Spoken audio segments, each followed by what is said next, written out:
Praise the lord. అందరికీ మన ప్రభు క్రీస్తు నామములో వందనములు, శుభములు. దేవుని అనుగ్రహము, వాత్సల్యమును బట్టి నేను ఈ ఆగస్ట్ 12 రాత్రి ఢిల్లీ ఎయిర్పోర్ట్ నుండి బయలుదేరి హోండురస్ తెగుసిగల్ప రాజధాని సెంట్రల్ అమెరికా నేను 13 రాత్రి 11:30 ఆ టైంలో ఎయిర్పోర్ట్కి దిగాను. నా భార్య బిడ్డలు నన్ను రిసీవ్ చేసుకున్నారు. అక్కడి నుంచి మేము మా అత్తగారి గృహానికి మేము చేరుకున్నాం. ఆ తర్వాత మరుసటి రోజు ఇమ్మిగ్రేషన్ లాయర్ను కలుసుకొని ఆ తర్వాత మేము ఉంటున్న విలేజ్కి క్షేమంగా చేరాము. ఇక్కడ స్థానిక సంఘాన్ని కూడా మేము కలుసుకున్నాం. నా ప్రయాణం కొరకు ప్రార్థించిన మీ అందరికీ వందనములు, శుభములు, ఆశీర్వాదములు. నేటి ప్రపంచములో జరుగుతున్న పరిస్థితులు, వింటున్న వార్తలు, క్రైమ్ రేట్, నేరము, అక్రమము, లాలెస్నెస్ ఇవి చూస్తూ ఉన్నప్పుడు ఇవి కడవరి దినములు, అంత్య దినములు, అపాయకరమైన కాలంలో వచ్చునని వాక్యము మరొకసారి మనం గుర్తు చేసుకోవాలి. నేటి ప్రపంచములో, సమాజములో విశ్వాసులం, దేవుని బిడ్డలం ఎలాగ మనం పోల్చబడ్డాం? మూర్ఖమైన వక్రజనం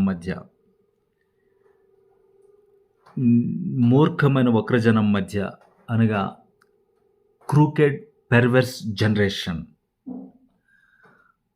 నేటి కాలం ప్రపంచం చెప్తూ ఉంది జన్జీ అంటే దాదాపు 14 ఏళ్ల ప్రాయం నుండి ఉన్నవాళ్ళు ఒక 30 ఏళ్ళ వరకు, అంటే డిజిటల్ నేటివ్స్, డిజిటల్ కాలంలో, స్మార్ట్ ఫోన్ యుగంలో ఉన్నవాళ్ళు. కానీ వీళ్ళు చేస్తున్నది ఏమిటి? 10th క్లాస్ పిల్లలు చేస్తున్న పని ఏమిటి? వార్తలు మీరు విన్నారు కదా తెలుగు రాష్ట్రాల్లో. ఏమిటి సమాజంలో జరుగుతూ ఉన్నవి? ఇవి చూస్తూ ఉన్నప్పుడు ఇది మూర్ఖమైన వక్రజనం మధ్య మీరు ఎలా ఉండాలి? నిరపరాధులు, నిష్కళంకులు, అనింద్యులైన దేవుని కుమారులు. భయంతో, వణుకుతో మన సొంత రక్షణ కొనసాగించుకోవటంలో మనము ఏ విధంగా కనపడాలి? లోకమందు జ్యోతుల వలె, చీకటిలో దివిటీలు వెలుగు జ్యోతుల వలె కనబడాలి. అంటే సమాజంలో ఉన్న జనము, ప్రజలు నేటి కాలములో, అంత్య దినములలో, అపాయకరమైన కాలంలో వచ్చిన మనుషులను మనం చూస్తూ ఉన్నాం. మనుషుల నడమున్న మనుషులమైన మనము, లోకంలో నుండి, చీకటిలో నుండి పిలువబడిన మనము వక్రజనం మధ్య నిరపరాధులం, నిష్కళంకులం, అనింద్యులైన దేవుని కుమారులం, అనగా blameless, harmless Sons of God like Christ. యేసుక్రీస్తును పోలి జీవించాలి. అదే మనం లోకమందలి జ్యోతుల వలె ఉండాలి అని వాక్యము చెబుతూ ఉన్నది. ఫిలిప్పీయులకు రాసిన పత్రిక 2:14-15 వచనాల్లో లోకమందు జ్యోతుల వలె. ఇదే కొలస్సీయులకు రాసిన పత్రిక 1:22లో చెప్పబడుతూ ఉంది. మీరు దేవుని సన్నిధిలో, తండ్రి సన్నిధిని పరిశుద్ధులు, నిర్దోషులుగా ఉండాలంటే మీరు పునాది మీద కట్టబడాలి. పునాది గురించి మనకి వాక్యము చెప్పుతూ ఉన్నది. ఇది మనం వింటూ ఉన్నప్పుడు దేవుని స్థిరమైన పునాది, గాడ్ సాలిడ్ ఫౌండేషన్ ఎలా ఉంటుంది? ఇది మనం 2 తిమోతి 2వ అధ్యాయం 19వ వచనంలో మనం చూస్తాం. అయినను దేవుని యొక్క స్థిరమైన పునాది నిలుకడగా ఉన్నది. దేవుని పునాది నిలుకడగా, సాలిడ్ ఫౌండేషన్, స్థిరమైన పునాది. ఇది మనకు తెలుసు కదా. పౌలు ఏదైనా చెప్తూ ఉంటాడు 1 కొరింథీ 3:10-11లో, నేను నేర్పరైన శిల్పకారుని వలె పునాది వేశాను, వేయబడిన తప్ప మరొక పునాది ఎవడును వేయనేరడు, క్రీస్తే పునాది అని చెప్తున్నాడు. తర్వాత ఎఫెసీ 2:20లో మనము క్రీస్తు యేసే మూలరాయి ఉండగా అపోస్తులు, ప్రవక్తలు వేసిన పునాది మీద కట్టబడి ఉన్నాము. అపోస్తులు, ప్రవక్తలు అనగా ఇప్పుడు మనకు అర్థమవుతూ ఉంది. వాళ్ళు లేఖనంలో రాశారు, పునాది వేశారు అనేది మీకు తెలవాలి. ఆత్మ మూలముగా దేవునికి నివాస స్థలముగా పునాది మీద మనం కట్టబడుతూ ఉన్నాము. ఈ పునాది, దీనికి ముద్ర ఏమిటి? సీల్. ముద్ర ఏమిటి? ప్రభు తన వారిని ఎరుగును అనునది, ప్రభునామం ఒప్పుకుని ప్రతివాడు దుర్నీతి నుండి తొలగిపోవలను అనున్నది దీనికి ముద్రగా ఉన్నది. వాక్యాన్ని మనం చూస్తూ ఉన్నప్పుడు దుర్నీతి నుండి తొలగిపోవాలి. చూడండి, లోకములో అక్రమం, అవినీతి, దుర్నీతి, లాలెస్నెస్, అన్రైచియస్నెస్ ఉన్నది. ఆ లోకంలో ఉన్న మనం సంఘంలో అవే తీసుకుని వస్తే, క్రైస్తవుల గృహాల్లో క్రిస్టియన్ పేరెంట్స్, చిల్డ్రన్, ఏం జరుగుతుంది గృహాల్లో మన మధ్య? క్రిస్టియన్ భార్యాభర్తలు, వాళ్ళ బిడ్డలు, చర్చెస్లో పాస్టర్ గృహంలో జరుగుతున్నది ఏమిటి? ఇదే చీకటి, అక్రమం అంటే వంకరితనం, చీకటి మనలోనికి వస్తే మనము పునాది మీద కట్టుకోవటం లేదు. క్రీస్తు యేసు పునాది. యెషయా 28:16లో సియోన్లో పునాది పరిశోధించబడింది. చూడండి, టెస్టెడ్. మన మూలరాయి, మన తలరాయి, అమూల్యమైన తలరాయి, పరిశోధించబడిన రాయి, బహుస్థిరమైన పునాది అయిన క్రీస్తు యేసు మూలరాయి టెస్ట్ చేయబడింది, శోధించబడింది, పరిశోధించబడి నిలిచాడు. విశ్వాసులమైన మనం మనకొస్తున్న పరీక్షలు, శోధనలో పునాది గురించి గ్రీక్ భాషలో వ్రాసిన పదం మీకు చెప్తున్నాను చూడండి. థెమెలియోస్ సిమిలర్ అలా పలుకుతూ ఉంది. దాని అర్థం something put down, substructure or base. అంటే హిడెన్ ఆర్ బేసిక్ ఫ్రేమ్వర్క్ ఒకటి ఉంది, పై కనపడటం లేదు. హిడెన్, ఆ ఫ్రేమ్, బేస్, దాని మీద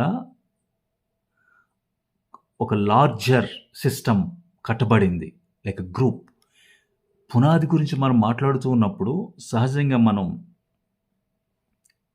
నేటి నిర్మాణాలు, హౌసెస్, కన్స్ట్రక్షన్స్, ఇవన్నీ మనం చూస్తూ ఉంటాం. అది ఒకటి పునాది, ఫౌండేషన్ మీదే కదా ఇల్లు కడుతూ ఉంటాం. దేని వాక్యం కూడా మనం చెప్తూ ఉంది, యోబు 38:4లో భూమికి పునాదులు వేసినప్పుడు నువ్వు ఎక్కడున్నావు అంటే పునాది మీద వేయబడింది ఒక ఫౌండేషన్ అని చెప్తున్నాడు. ఇవి జనరల్గా నేటి ప్రపంచంలో, ఫిజికల్, భౌతిక ప్రపంచంలో.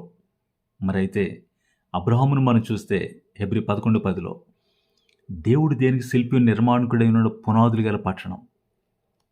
అంటే ఇక్కడ ఏమిటి పునాదులు అంటే?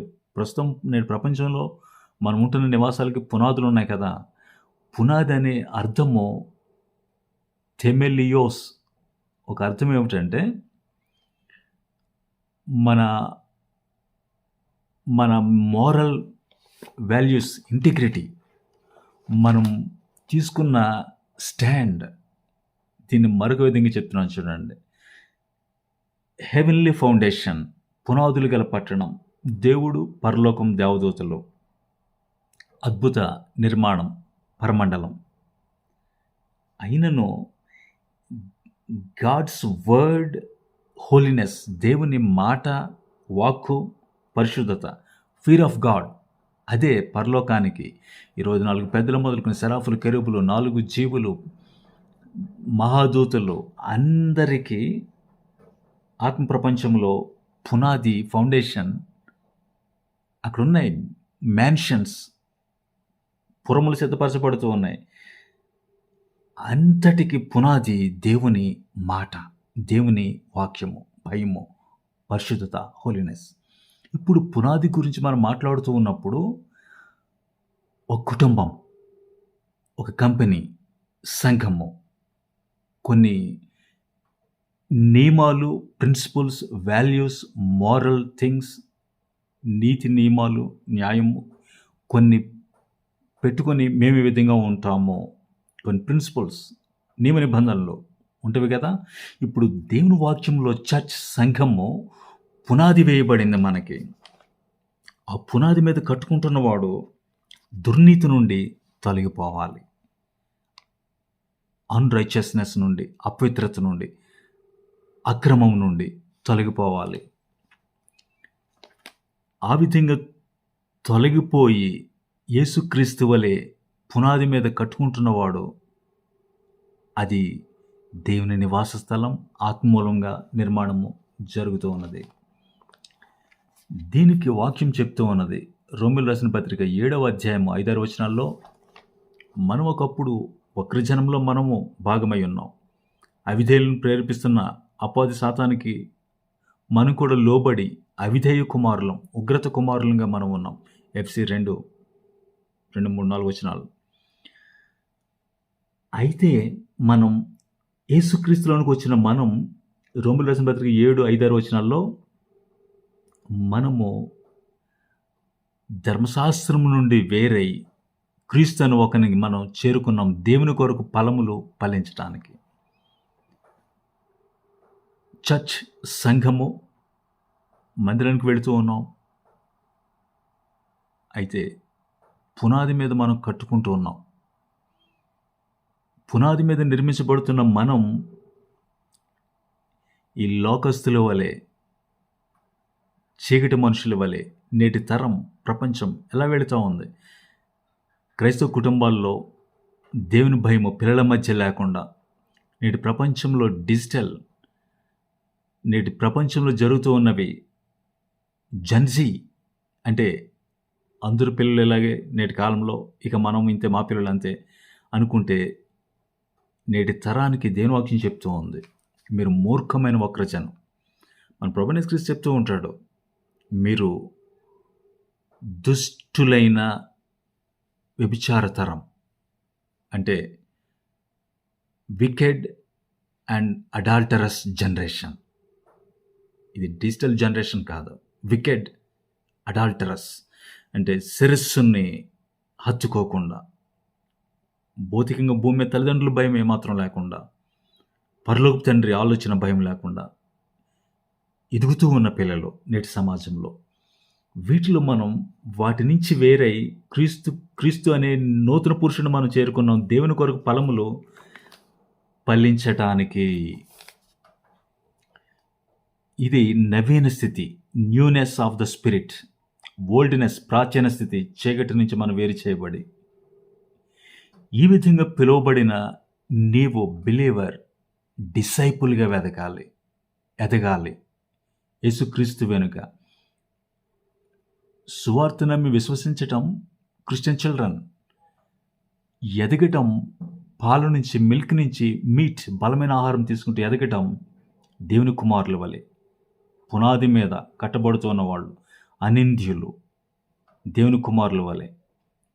ఓల్డ్నెస్, ప్రాచీన స్థితిని వదిలి న్యూనెస్, నవీన స్థితిలోనికి మనం వస్తూ ఉన్నాం.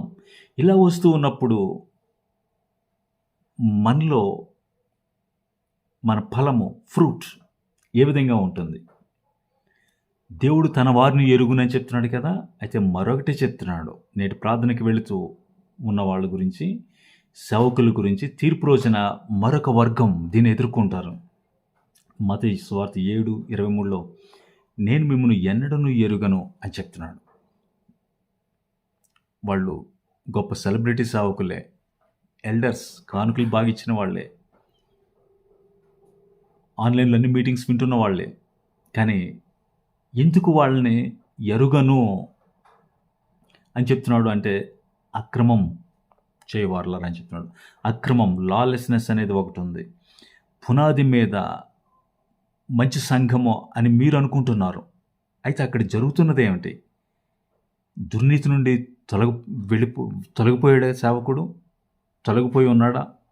నీతి న్యాయములతో, దేవుని భయంతో కట్టబడుతూ ఉన్న సంఘమేనా?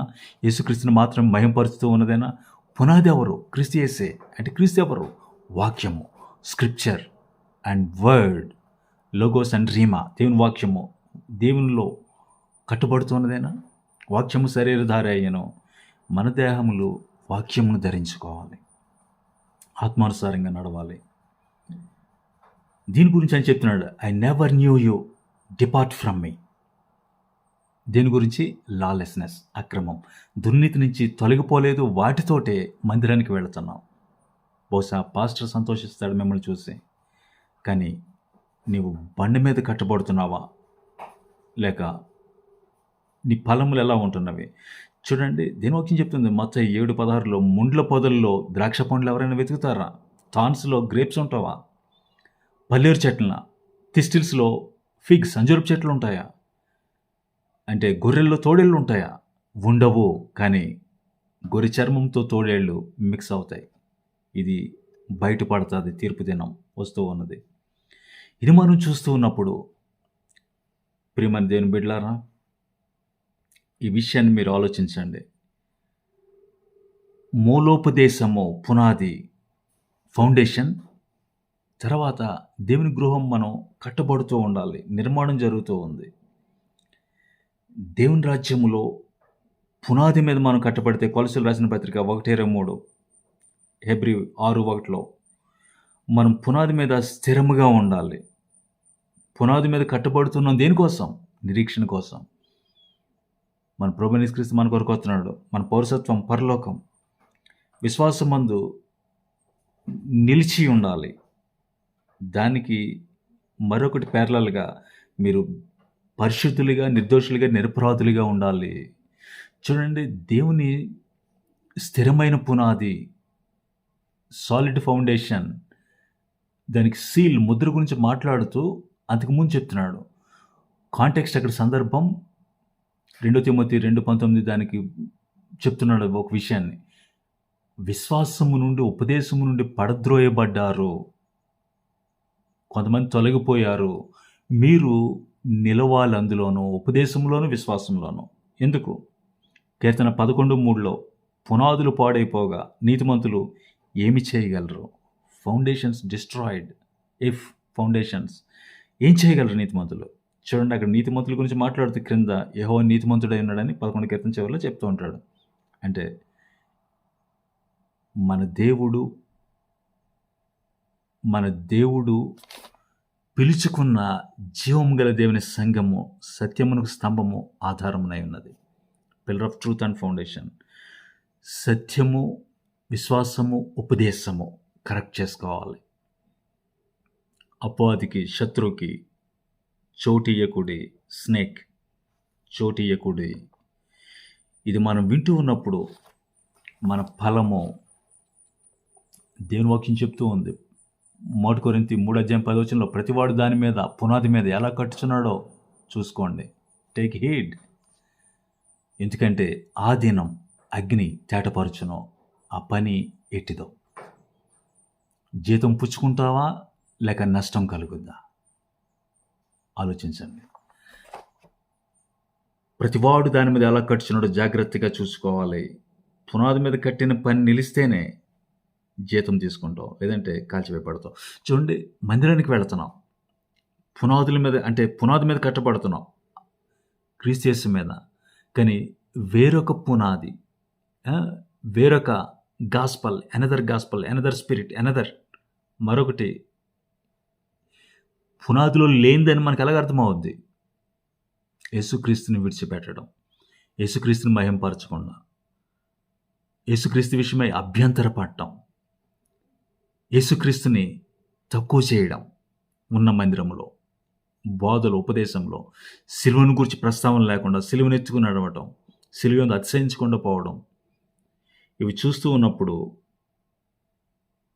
పునాది మీదే కొంతమంది కర్రతోటి, గడ్డితోటి, కొయ్యకాలు, చెక్కలతోటి కట్టుకుంటున్నారని. మరి అవి కాలిపోతాయి కదా. అయితే మరికొంతమంది పునాది మీద యేసుక్రీస్తును పోలి, ప్రవక్తలు, అపోస్తలుల బోధ యందు ఇవి వింటూ ఉన్నప్పుడు దేవుని కృప వలన నేను హోండురస్ వచ్చేసాను.